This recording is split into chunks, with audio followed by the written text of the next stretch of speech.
Here's the truth. 90% of salespeople are doing it wrong. They're sending cold emails, making cold calls, and hoping for the best.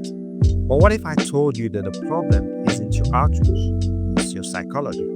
Stick with me and I'll show you how to book more qualified B2B meetings without working harder. In case you're meeting me for the first time, my name is Emmanuel Onoha Jr. I'm a telesales coach and creator of the Tele-Go-to-Market systems. And I've spent years helping teams like yours book more meetings, close more deals, and hit their numbers. And for a start, here's where most people think and get it wrong. They think that booking meetings is all about the scripts, tools, or tactics, and that's all wrong. It's about understanding the psychology of your prospects. Today, I'm going to break it down for you in a way that's simple, actionable, and guaranteed to work. Let's get to step 1, the problem with pushing. Let's start with what most people do wrong. They push. They push their product, they push their service, they push their agenda. But the secret is that no one likes to be sold to. What they do like is being understood.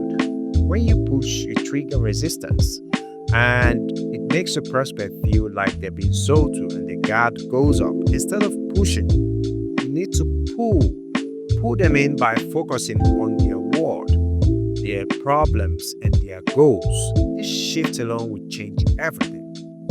Let's get to step 2, the power of curiosity. Most people actually mix the mark in this area. They think that their job is to talk, which is wrong.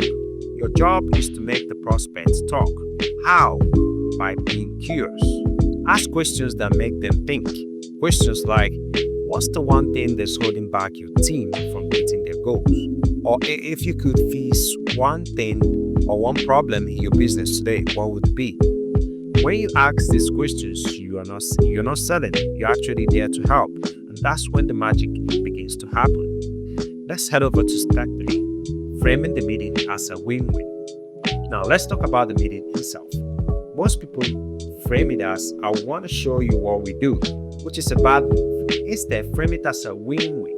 Say something like, I would love to learn more about your challenges and see if there's any way we can help you solve them. Even if it's not a fit, I'll make sure you walk away with at least one idea that you can. This takes the pressure off them and also makes the meeting feel like a no-brainer. Now, let's head over to step 4, the follow-up mindset. This is actually the hard truth. Most people give up too soon. They send one email, they make one call and move on. But the reality is that persistence pays off, and the key is to follow up with value, not pressure. Send them a helpful article, a case study, or a quick tip that relates to their business. Show them that you're not just there as another salesperson, and you're there to genuinely help them because you care about their success. Here you have it. Stop pushing, start pulling. Be curious and frame the meeting as a win-win and follow up with value. If you do this, you will book qualified B2B meetings than ever before. And if you want to dive deeper into this, check out Tele-Go-to-Market system. It's packed with strategies just like this to help you cross your sales goals. Thanks for watching, and I'll see you in the next video. Don't forget to hit the like button if you haven't, and subscribe or share it with your team or someone you care who's also in sales. But ready to take your sales game to the next level?